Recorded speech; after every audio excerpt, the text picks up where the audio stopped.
Hi, welcome to the webinar on assessing pathways for net zero electricity supply and demand for Atlantic Canada.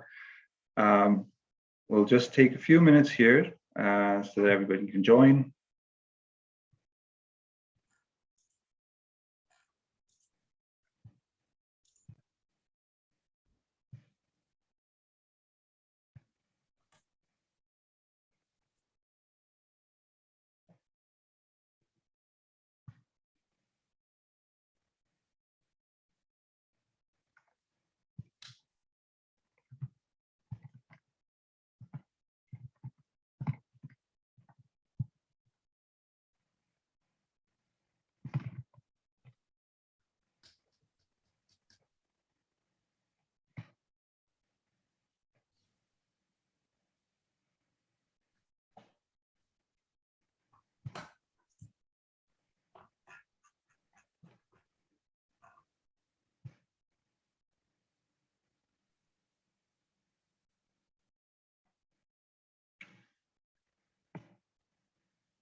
All right.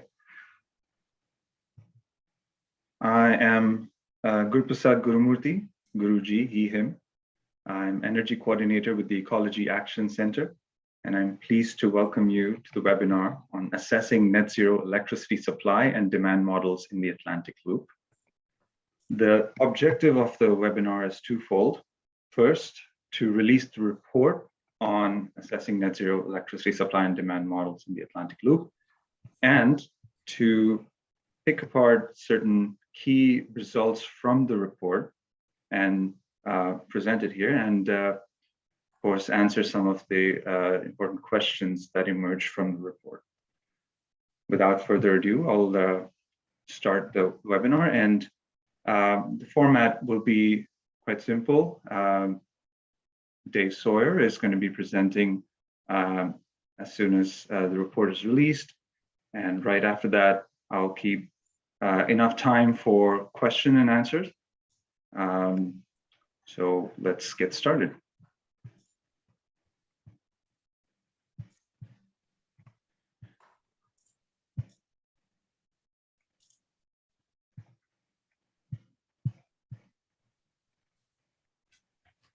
So welcome again for assessing net zero electricity supply and demand models in the Atlantic Loop.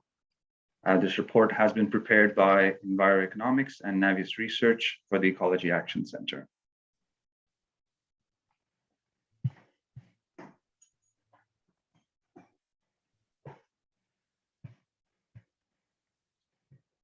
First, we'll start with the land acknowledgement. The Ecology Action Center is on Mi'kma'ki, the traditional and unceded territory of the Mi'kmaq people, and we acknowledge them as the past, present, and future caretakers of this land. As settlers, we must recognize the role Mi'kmaq people have played in protecting this land, and therefore play our part in protecting it for future generations. We also acknowledge that this report and modeling work has been made possible by the generous financial support of the Ivy Foundation and individual donors of the Ecology Action Center's energy team.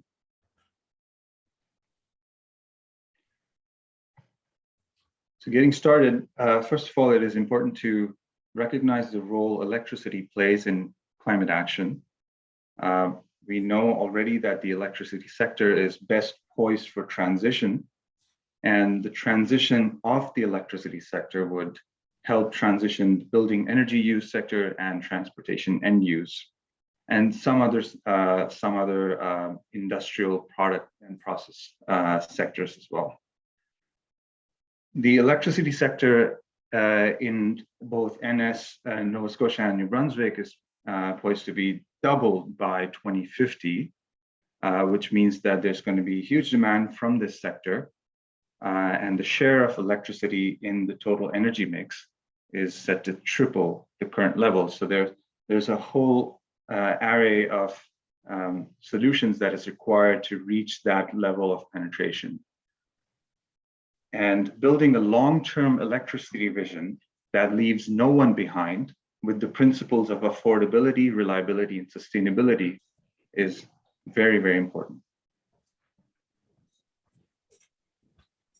Coming to the report, the main objective of the report is to assess pathways for decarbonization of the Atlantic region, focusing on Nova Scotia and New Brunswick, as these are the two coal-burning provinces in the Atlantic region. And within the Atlantic region, we also want to assess what kind of transmission infrastructure is required, what kind of capacity is required to decarbonize fully and reach net zero by 2050, but also cater to the interim targets of phasing out coal by 2030. So we wanted to analyze some key scenarios that lead us to that end goal of 2050 and interim goal of 2030. First, we wanted to see if building the Atlantic Loop, that is the connection between Newfoundland, Quebec, New Brunswick, Nova Scotia, would cater to that decarbonization pathway. And there are several results from that that'll come later. And also to align with the provincial coal phase out by 2030 in both Nova Scotia and New Brunswick. Also to study the nuclear phase out and its impacts in the New Brunswick electricity system, and how it impacts the price and how it impacts the demand. Another scenario that we want to study is the Maritime Link 2. It's a connection between, another connection between Newfoundland and Nova Scotia. And finally, of course, aligning with the net zero 2050 goal, which also looks into reducing overall national emissions. So the contribution of the Atlantic region to the national emissions. And finally, and this is a very key point that we wanted to understand, are the price impacts on households. We know that low-income households face very high difficulty, and in Atlantic Canada, the low-income households pay a really, really high price for energy. And Atlantic Canada has the highest rates of energy poverty in the country as well. So it was important for us to understand what kind of price impacts would decarbonization cause. We also wanted to understand building energy demand, how electrification changes that, and how we can increase the penetration of light, medium, and heavy-duty vehicles and transport electrification, and also look at the investment levels that would be required to reach those decarbonization targets. So without further ado, this is my Steve Jobs moment, as I like to say. So this is the report link. I'll be pasting this onto the chat as well. And with that, I'll hand it over to Dave Sawyer.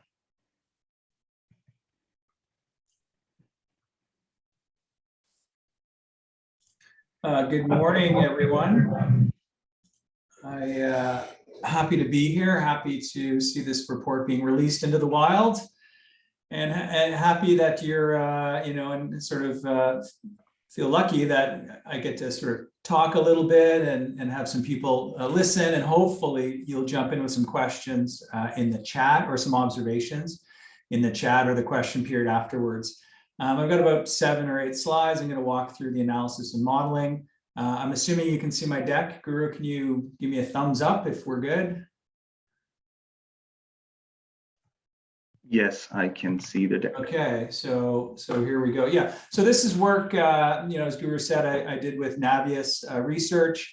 They did a lot of the heavy lifting on the modeling, and I worked with them around sort of defining scenarios and interpreting results and helping with calibration and that sort of thing.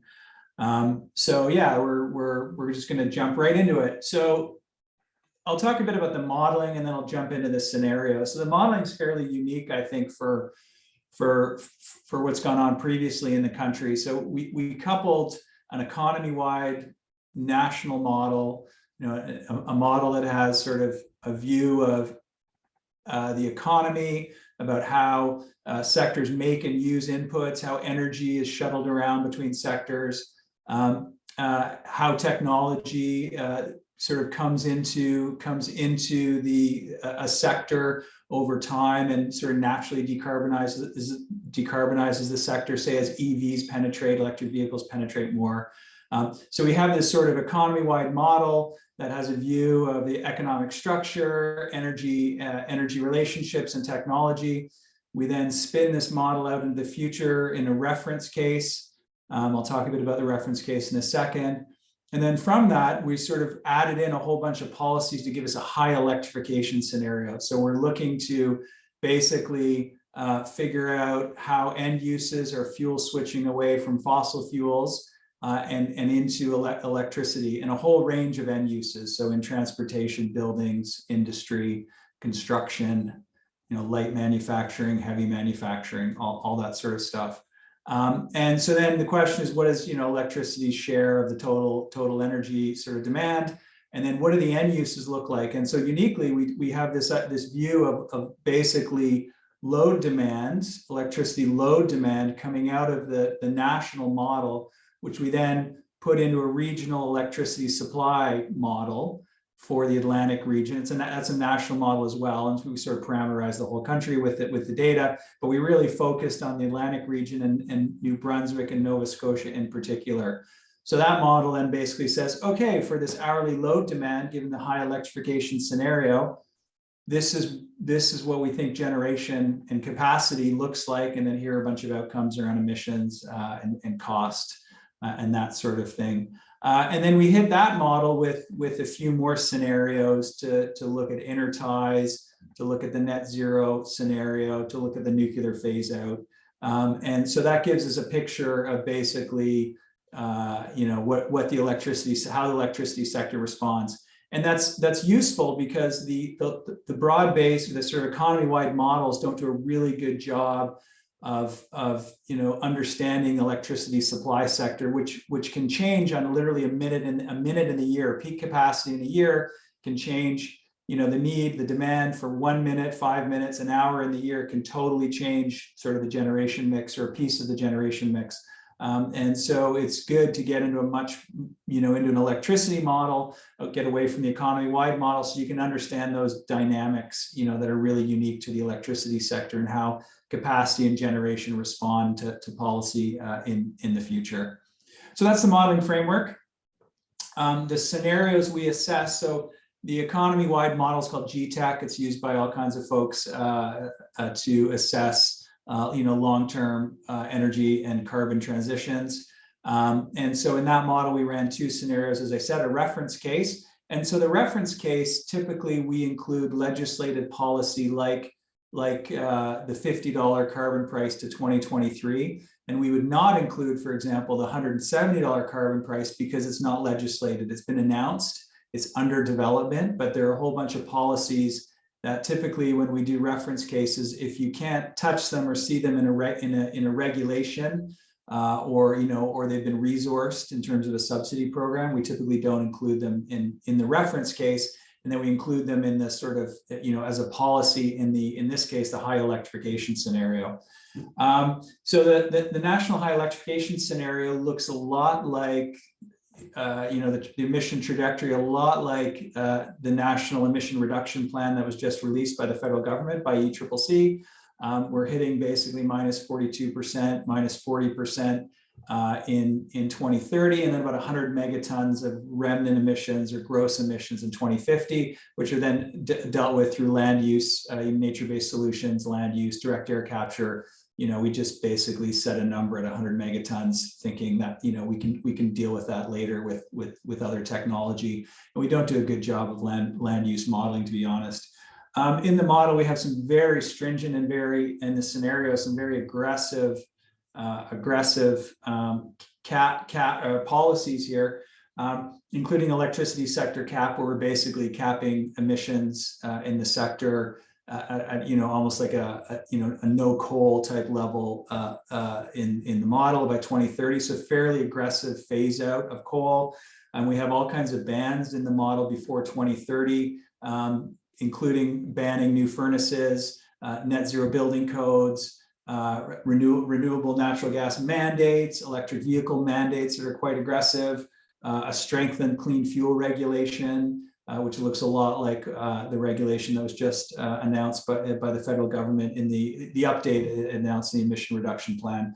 So we have about 25 really aggressive policies in this high electrification scenario, and they're all designed to sort of result in a lot of end use electrification. And basically, you know, when we think about these energy transitions, there's lots of room for hydrogen.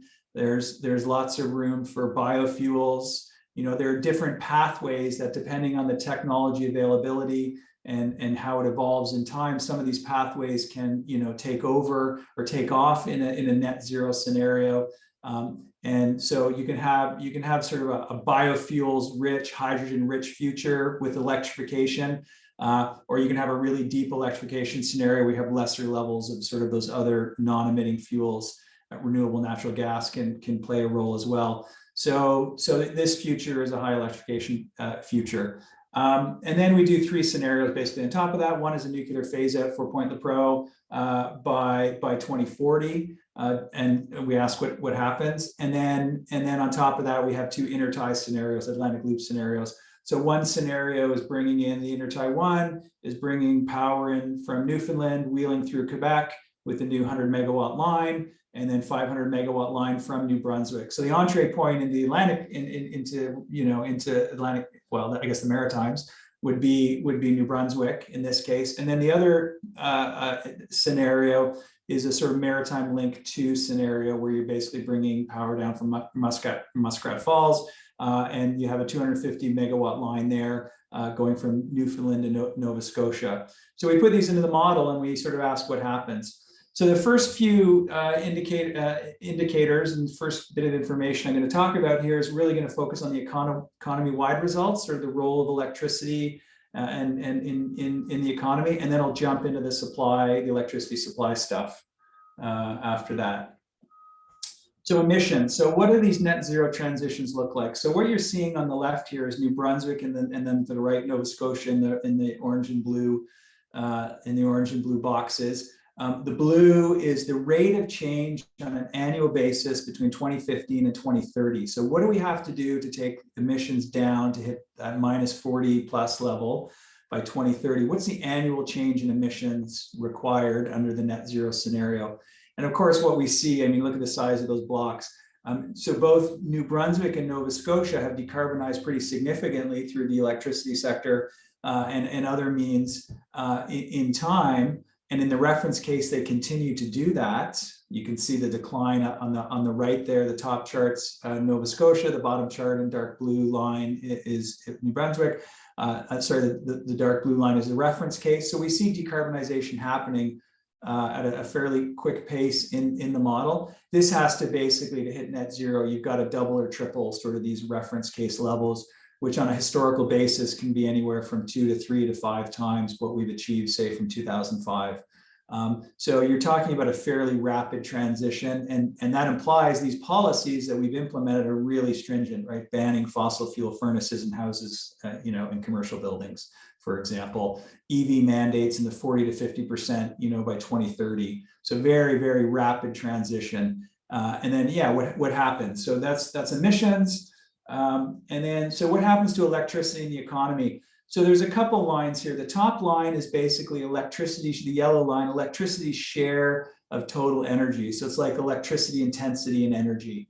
And we can see in time in both jurisdictions, that's rising pretty significantly. So the importance of electricity in total energy in the net zero scenario is pretty clear. On the right, there's a few drops in this intensity that we see, especially in New Brunswick. And a lot of that is renewable natural gas coming on in the model. So these alternative energy carriers, we call them wildcards often, and we're not quite sure how much hydrogen we're going to get in the future, how much renewable gas is going to be available. And at some point, in the future in the model, we parameterized it in the model and said, okay, more supply cheaper at some point in the future. And when you have those technologies come on, they compete, a little bit. But the trend is still there, heavy use of electricity in the economy.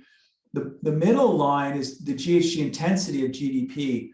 And so what's interesting in both of these provinces is the economies are not growing that fast relative to the forecasts, relative to other regions in the country. We sort of know that about the Atlantic region.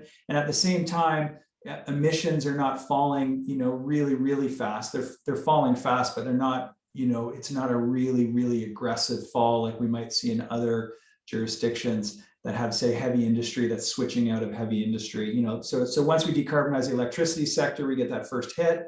The GHG intensity of the economy isn't falling that fast, but it is falling and showing a decoupling between GHGs and economic growth.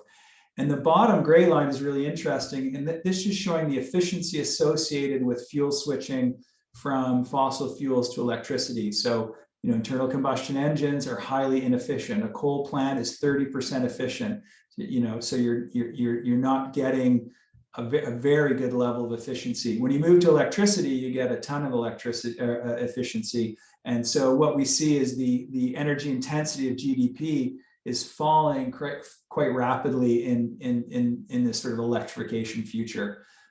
So this basically says, right, the role of electricity in these futures is in these low carbon futures is quite important, and this learning is quite resilient across almost any type of modeling we do in net zero. We could have a really biofuels and hydrogen rich sort of future. We'd still see significant levels of electrification and end use, given our current sort of understanding about technology and fuel switching ability and all that sort of stuff. So that's what's going on in the total economy. Now, investment, there's a lot of numbers here, but I think what is interesting, what comes out of these models is sort of the investment need. So what do we need to do? Well, first, if you look at the areas, we have renewable fuels, decarbonized electricity, low carbon vehicles, building efficiency and electrification, industrial decarbonization. Over on the right for both of these columns, the farthest right, that's the annual change required year over year in investment above what is going on in the reference case. So in the reference case here, we have a lot of electrification happening, and the economy is decarbonizing, and there's this sort of the model seeing an increased penetration of low carbon technology, which is resulting in investment increases over historical levels. And then we have to basically start adding 5% to that a year, 8% to that a year, not massive numbers, but significantly increase the level of investment. So you can see in electricity, basically, you're talking about expanding investment in the electricity sector, including end uses of, in the range of sort of 4 to 6 to 8% a year. So not crazy numbers, but well above sort of historical patterns. And then across the bottom, we see reductions, the rest of energy investment, that's fossil investment. So we see a sort of a decline in fossil infrastructure investment.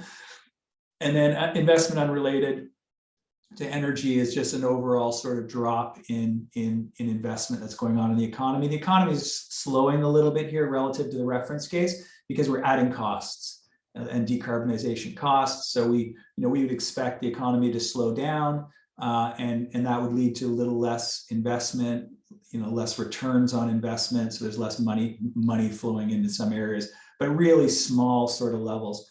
But I guess the big point here is, so investment in clean energy has to rise well above the rate of economic growth and basically well above sort of rates of historical and sort of current policy levels. And across the board, right? This is not just a decarbonized electrification story, but certainly electricity, you can see, really sort of matters, especially in the short term, where there's sort of quick wins. And in industry, it takes a long, if you look at industry and the levels needed sort of after 2030, that's a function of the capital stock of industry. It's hard to turn industry over because long-lived boilers, and then also abatement opportunities are tougher and much more expensive. So as policy stringency rises, you've got this sort of ability, an increasing ability for the industrial sector to decarbonize, and then you've got higher prices, carbon costs, which then drive industry. So their investment goes through the roof ultimately to really hit these net zero numbers. So that's investment for the two regions.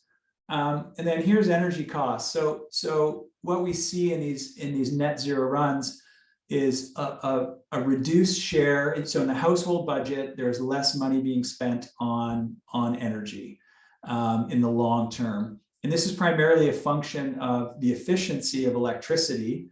and it's cheaper to operate these, the equipment like EVs. We all know EVs are cheaper in the long run, less moving parts, high upfront capital costs, but good payback periods. And we see that across a whole range of technologies.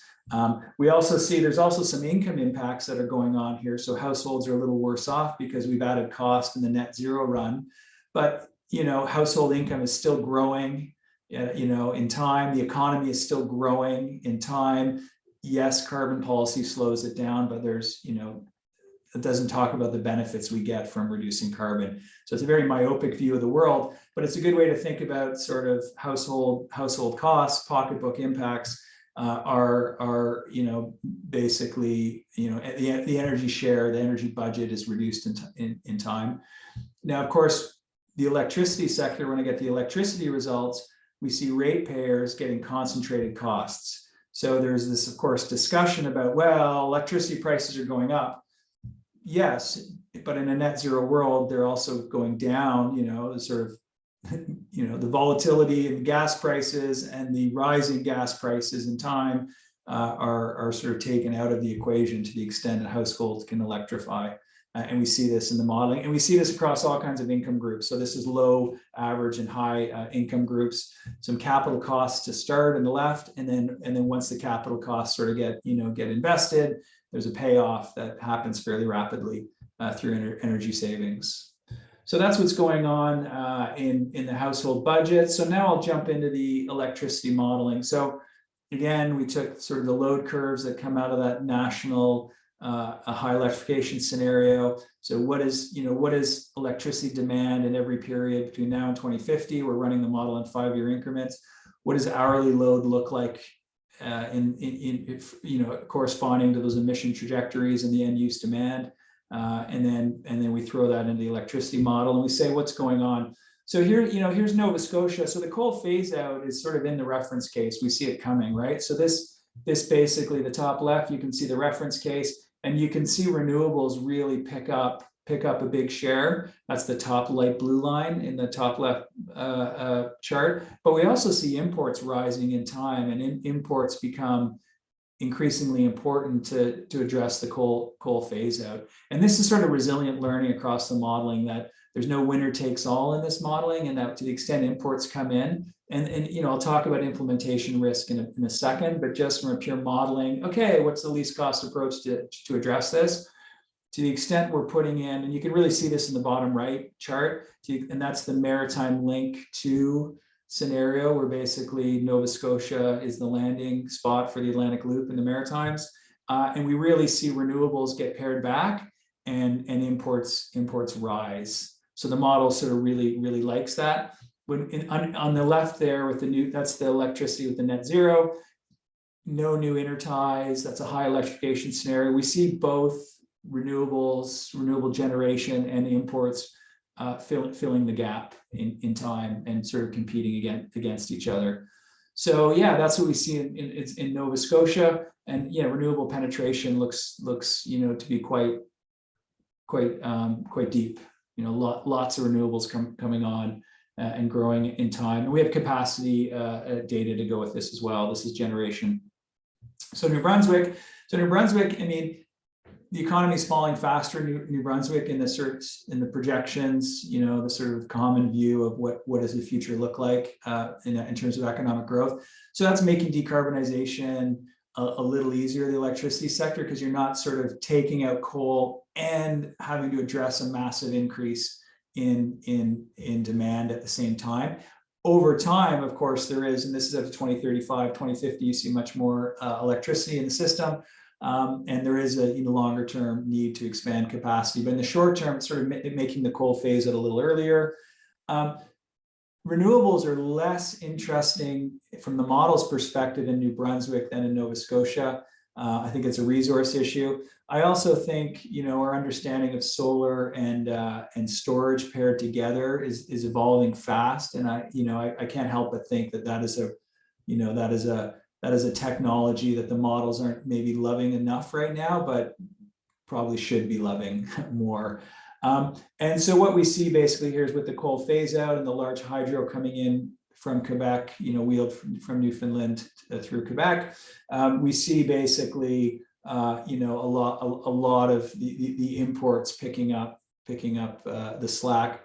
And this changes significantly in the nuclear phase out on the right. So if you look at the 4 bars on the right, the light blue, that's renewables penetration. So in 2040, we phase out Point Lepreau, and we see, not imports coming in, but we see renewables taking off. And so there is some potential clearly in New Brunswick for more renewables. It's just the economics in the model right now aren't loving it in the short term. And sometimes you have to ask yourself, do we believe that dynamic?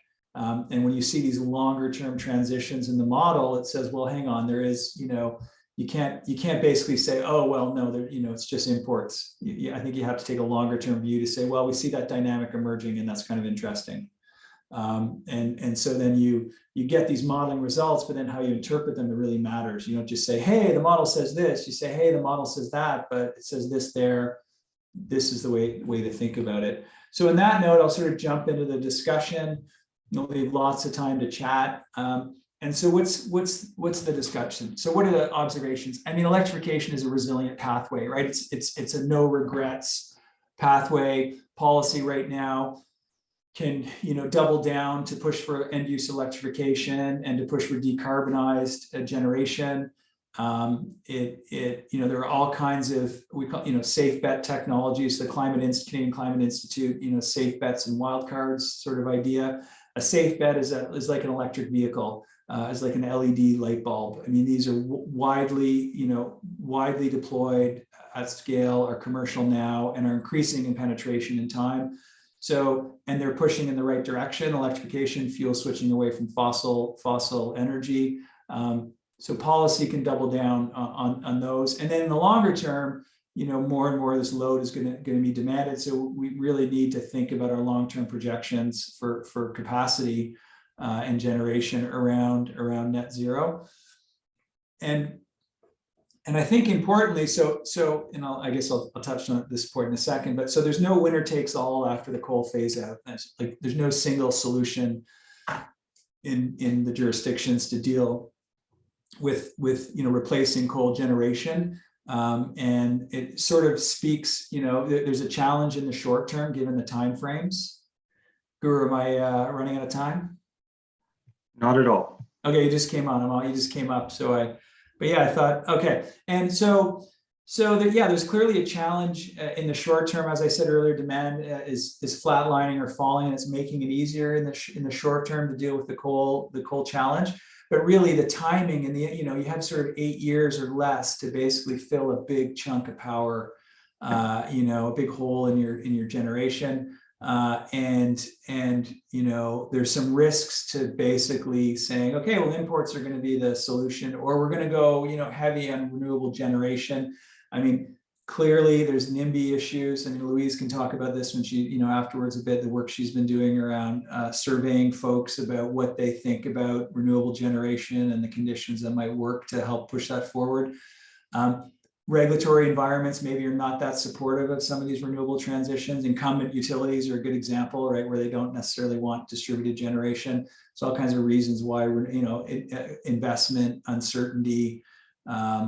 And then imports. I mean, imports, you're basically outsourcing your reliability to a fickle neighbor who could be selling power at 70 cents a kilowatt hour into the US, into New England, into New York, as we've seen.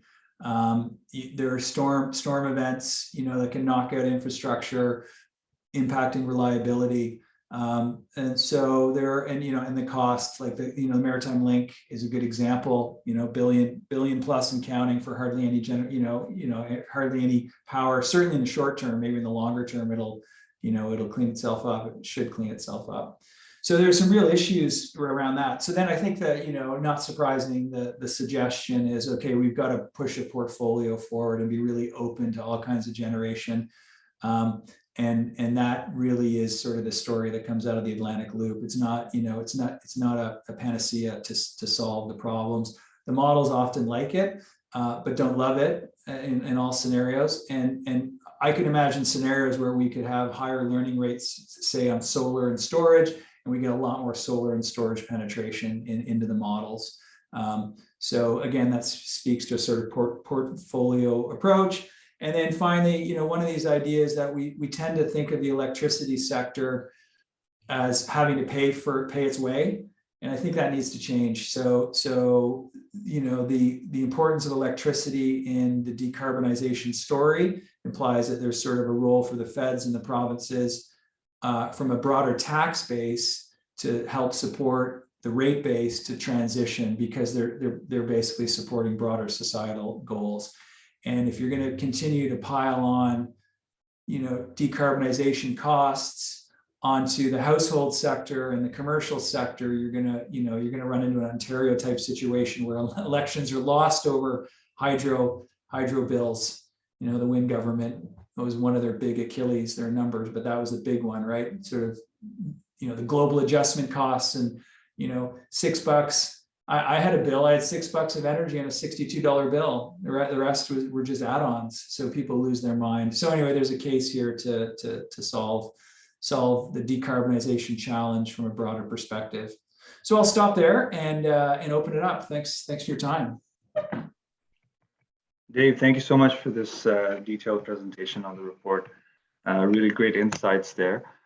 As you can all see, this is extremely valuable research for Atlantic Canada. And so before moving on to the question period, I'd like to thank the Ivy Foundation for their financial support that made this report possible and made this webinar possible, as well as all of those who have contributed their input to the report over the course of a year now that the analysis has taken the time. Okay, we're now moving into the question period. But I would be remiss if I don't mention Dr. Louise Comeau of Conservation Council of New Brunswick, who's joining us and has been a tremendous support and asset to developing the report. And for the questions, I do have some questions coming in already. I'll direct some of those questions to you, Dave, because they're dealing specifically with modeling. Starting with this question. So does the high electrification net zero scenario assume a clean electricity standard by 2035 as per the federal proposal? And if so, how was it modeled? We didn't know. I mean, we did the modeling. The clean electricity standard was just sort of a glint in a few people's eyes, but we did impose a cap, which is very similar on the sector. It didn't have, I mean, the clean electricity standard is going to have, it looks like it's going to have some sort of ability to import traded units for compliance, so emission reductions from somewhere else. We had a sort of hard cap on emissions. I forget exactly what we capped emissions on, but it was a fairly aggressive cap by 2030. So we had a more aggressive cap scenario than the clean electricity standard, and less compliance flexibility, which means our costs would have been higher. Yeah. Thank you, Dave. And a follow-up question to that. It's not really a follow-up, but it's linked to that. Does the modeling for New Brunswick capture the refurbishment of Macroeconomic generation station? I'd have to go look, but yeah, we continue. Hydro continues at its current levels. So yeah, we did pick that up. Awesome. I see Louise nodding. Whenever Louise is on the call and there's something New Brunswick, I always question my thinking. Perfect.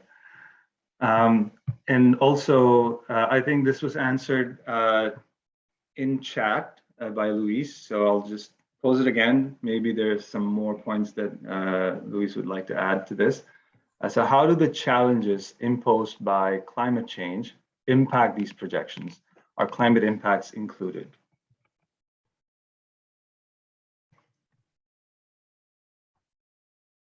Sorry, is that to Louise or to me? Am I answering that? Yeah, Louise, if you have any other points to add, or Dave, if you have points to add, it's an open question. You can either or both answer it. So go ahead, Louise. Yeah. Well, I mean, unless you disagree with my answer. by all means, correct me. I said to Sam that the model did not incorporate climate effects, which would be very complicated to do. And even if it were done, it would be exogenous to the modeling itself. So that's not there as part of the energy modeling itself. Yeah, so I work at I'm sort of I'm a principal economist at the Canadian Climate Institute, and we are just writing up our macroeconomic impact study of a multi-year process looking at 24 impact areas nationally and regionally on basically climate impacts leading to significant and material economic costs. We're spinning the macro model out, and I am shocked at the current level of damages that we're seeing coming out of the model, including to transmission and distribution infrastructure. It's not across the board. In some regions, actually, the climate might be a little less squirrely for transmission and distribution, but across the board, like on a net basis, it is a cost, and a fairly large cost, and a fairly large drag on GDP, because those prices then, those costs, work their way through the electricity sector, get passed on, which lowers productivity across the board. So when you have a concentrated impact in a highly sort of integrated, supply chain, we see all kinds of damages. And so stay tuned. That's a September release, and there's going to be some big damages. Shouldn't laugh, but. Well, there are a number of questions that have showed up, so I'm going to just quickly post them. And feel free to jump in, Luis, if you think that you have points to add to what Dave says and modeling. So this question is on reliability concerns. So Dave mentioned it with the Atlantic Loop. Does the model make any assumptions on fast-acting backup generation in Nova Scotia and New Brunswick? If so, would this be through natural gas or another fuel? Yeah, so I think we're very conservative on our sort of reserve capacity sort of assumptions. So we do have some gas, some new gas coming on. It's really a lot of capacity, but not a lot of generation for this sort of reason. And then there's also some co-generation in New Brunswick, for example. So it's not a massive build out in gas, but there is this sort of, the model does have this sort of backup that it's building. So we see, yeah, some increased capacity, but of course, because they're not operating that often in the system, emissions aren't that high. We've knocked out all the coal, and then we've got a little more sort of, reserve sitting there, spinning when needed. Thanks, Dave. And the next question is to Luis. This report seems to show that decarbonizing Atlantic Canada is technically feasible, but what are the social and political barriers we need to overcome to make this a reality? Oh, great question. Join our webinars next week. So we've been studying the factors influencing social acceptance of renewable energy and transmission projects. Our report will be in its beautiful design state, ready this week and up on our website, so we'll share it broadly. And I will be doing a webinar next week. I think many of you would have seen the invite, and when I stop talking, I'll go get the link and put it in. And what we found through 7 focus groups nationally, as well as a Canadian survey of 1,800 Canadians, was that essentially acceptability of projects is essentially based on people's evaluation of fairness. And fairness is a complex concept. There's at least 8 different ways that people can be thinking about fairness when they're saying the word fairness. And we've been analyzing them all, and the presentation will explain that. And so our opportunity to get to where we want to go depends fundamentally on people's ability to be part of the process, to influence outcomes, and to perceive a fair distribution of cost and benefits, including community benefits agreements. So there's a big story here, I think, and I'm very keen to share that with you, and I'll go get the link to the webinar. Thanks, Luis. I think it would be prudent to talk a bit about the institutional barriers as well, as we see in the Atlantic region. Do you want me to just jump in on that? Yeah, for sure. Perfect. Okay, so yeah, on the institutional barriers, you'll see when you read our reports and any of the material that both Ecology Action Center and Conservation Council are preparing, that what we're talking about as a result of both our modeling work and our social science research is that federal regulation, whether it includes federal dollars for complying with that regulation, take the clean electricity standard as an example, or the negotiation of equivalency agreements, which are permitted under the Canadian Environmental Protection Act, we are essentially saying that those have to be conditional. And that federal dollars, federal agreements with provinces need to require basically protection of low and moderate income households. So the programmatic side of it needs to be there, that we need to see a Electricity Act reform, Utility Board Act reform, that we need to look at institutional reform, perhaps even debt refinancing, regional institutions like electricity system operator, integrated resource planning, and opportunities essentially for community influence, community benefit. Again, this concept of community benefits agreements. So it's a complex set of things. What's interesting is that there's strong alignment with not only the environmental community's work on this area, but the Canadian Climate Institute work is very similar in talking about these kinds of reforms being part of the federal provincial negotiations. Thanks for that, Louise. Also, when you mention legislative barriers, legislative changes that are required, I suppose it's in the context of Nova Scotia, we're seeing that the utility functioning for the people would require a legislative sustainability mandate for the Utilities and Review Board. For all utility boards, in fact, a sustainability mandate and the language around sustainable development would be highly important. So that we can see a long-term change effect. I have a number of questions here, and I'll try to go through them quickly. We just have about 10 minutes remaining. Again, this is a policy question. How can policymakers sell net zero to elected officials if it will cause the economy to slow down or economic decline? I guess some of that was answered. If you have some more points there.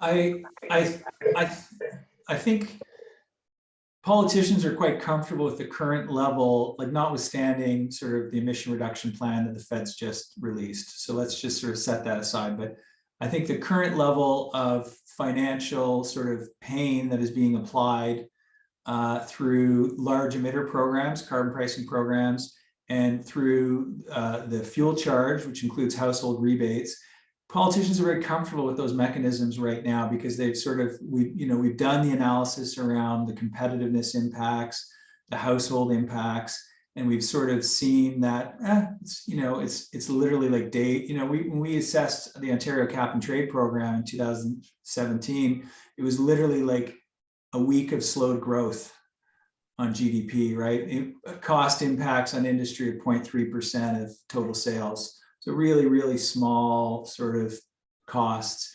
And so the politicians are, sort of seeing that and going, okay, that's good. And then they're balancing it out with a lot of, so that the clean energy export sort of story. When we look at the clean energy export data, we see the basket of sort of low emitting clean energy exports rising at a rate that's 3 to 4 times faster than the economy. Than the rest of the goods and services. So we're seeing sort of, rapid doubling in value of this sector. So you get that sort of data coming into the politicians, and they get, it tempers sort of their concern about raising costs. Net zero, however, is a much bigger transition, and we have to get much smarter because the costs do rise. So there's a question in the link here about the GHG intensity of GDP. So yeah, in our transition story here, we have in this net zero scenario, it's a very aggressive short-term scenario. I mean, there's no policy being contemplated right now about that. And we are shocking the model to get, basically to get an extreme electrification scenario. And we get a lot of emission reductions happening fast. That's not necessarily how policy is going to be implemented. And to the extent that policy forces capital to be retired with some useful life left in it, costs rise. At the same time, policy has to basically change the investment touch point when it's ready to go, and that capital is going to be retired or replaced. There has to be policy there incenting that change. So you have this sort of this challenge of not squeezing too hard, but squeezing when it's needed. And so that's going to have to get more aggressive in time, which will then raise costs, which will then reduce political durability or acceptance. So governments have to get much smarter at taking stock of basically competitiveness impacts, pocketbook impacts, and importantly, how policy is designed and implemented and whether or not it's doing what it's supposed to do. So under this new emission reduction plan, this is the last thing I'll say on this, there's a need for taking stock of policies, and that includes sort of their cost effectiveness, because we have literally, $100 billion of subsidies. We've got 25 or 30 major federal policies that are squeezing carbon margins in the same, cars. Cars have vehicle efficiency standard, EV mandate, EV subsidy, biofuel mandate, clean fuel regulation. We're piling it on, so we have to be, anyway, so it's a long-winded way of saying we have to be much smarter about assessing policy performance in this new sort of high policy, high quantity, policy environment. Sorry, I'll stop. We'll talk all day on that point. Great insight. Thank you, Dave. Wow, a number of questions.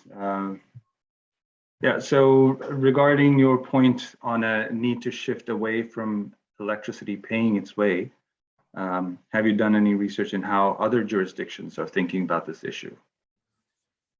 Well, I think of Alberta's incentive system under its large emitter program, its tier program, which is the old specified gas emitter regulation. It's the new tier program. So they have clean energy credits. So basically the electricity sector has a benchmark, which if you're a coal facility and you're a fair ways away from that performance benchmark, emissions per unit per megawatt hour, kilowatt hour, however it's specified. If you're coal, you pay a lot of money. So there's incentive to get away from it. If you're renewable generation, you're crediting and it's creating finance because you're zero emitting, and it's creating all kinds of finance. So we see an explosion actually in Alberta around interesting projects that are creating saleable credits, bankable credits that have value for, they help with financing with the bank, they are saleable, they help with revenue. So there's lots of interesting models out there, and I think that's the way we have to look at it.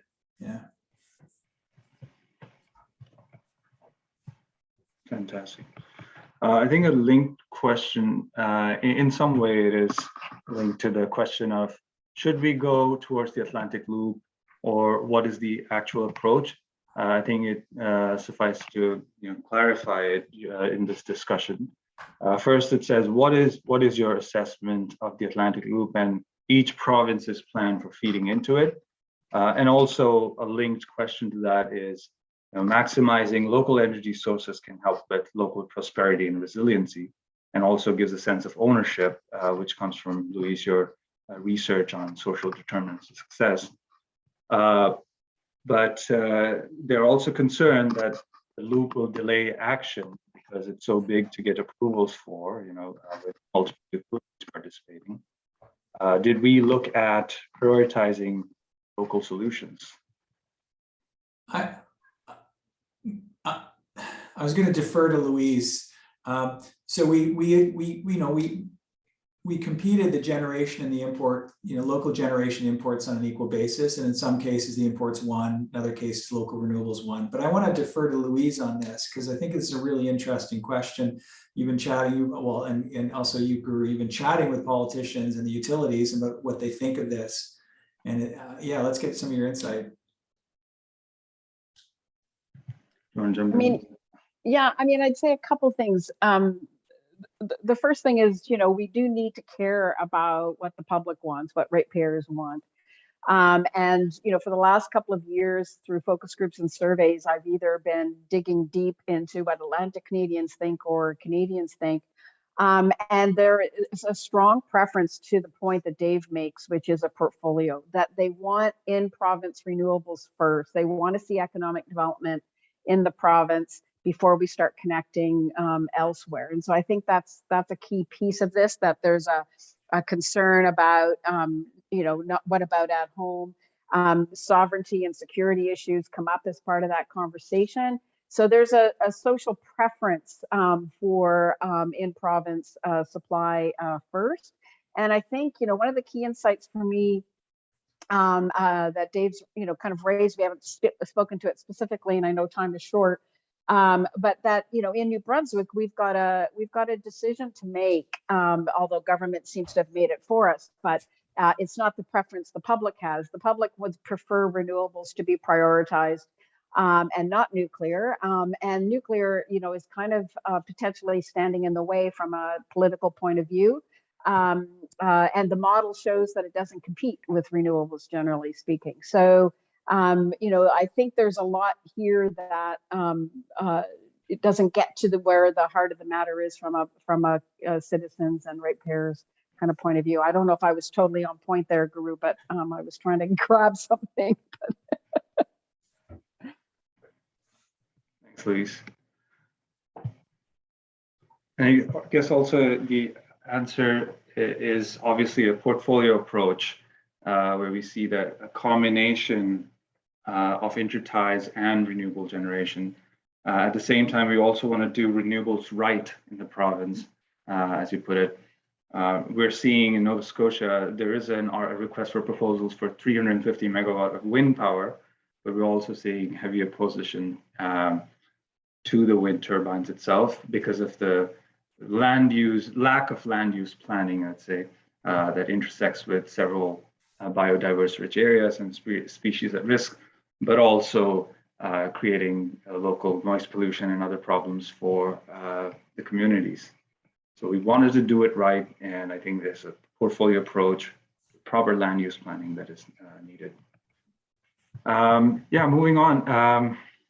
Seeing we are at the top of the hour, I'll just quickly pose one or two questions, and then we'll end the webinar there.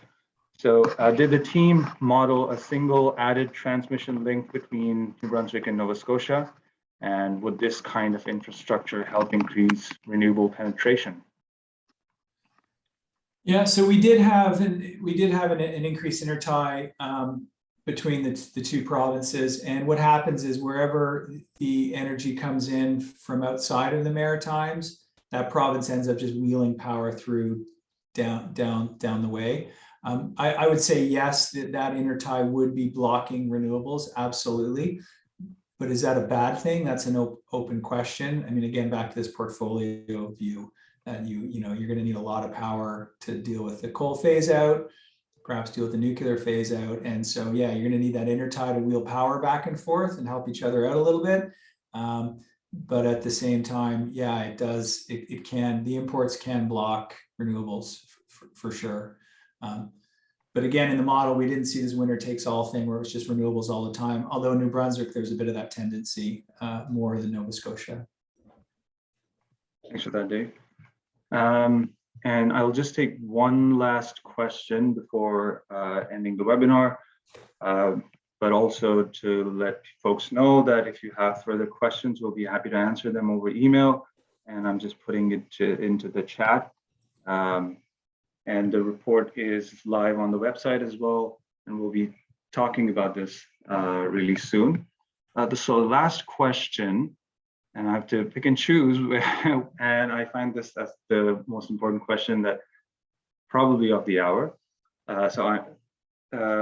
This question is, I'm wondering what you think the role of efficiency is, especially improved building codes and deep energy retrofits. Well, we could go on all day. Yeah, I mean, efficiency matters, right? when we model sort of building codes and model building codes, we find the net zero building codes to be really expensive, and there's sort of a merit. So we need to continue to do that. It's a bigger issue in the Maritimes, but heat pump penetration and dealing with, from a pure fossil emissions perspective, it's the furnaces that really, really matter. And so going after the furnaces is a really, really big, important step. So more heat pumps. And I know that the feds, they talked in the emission reduction plan of, I think ultimately we're going to see bans on light fuel oil, on new light fuel oil. And ultimately, there could be proposed bans on new natural gas and preference for hybrid systems. So yeah, we need building codes, we need efficiency. I mean, megawatts, it saves us money. But from a pure lumpy emission reduction perspective, you got to go after the heat. Thanks, Dave. Seeing that we've reached the end of the hour, we're reaching the end of the webinar now, and needless to say, this is really important work for Atlantic Canada, and this work is ongoing. I hope you found some parts of this work really useful, and we definitely found the questions very useful in our future work. So thank you all for joining, and hope you have a lovely, lovely week ahead.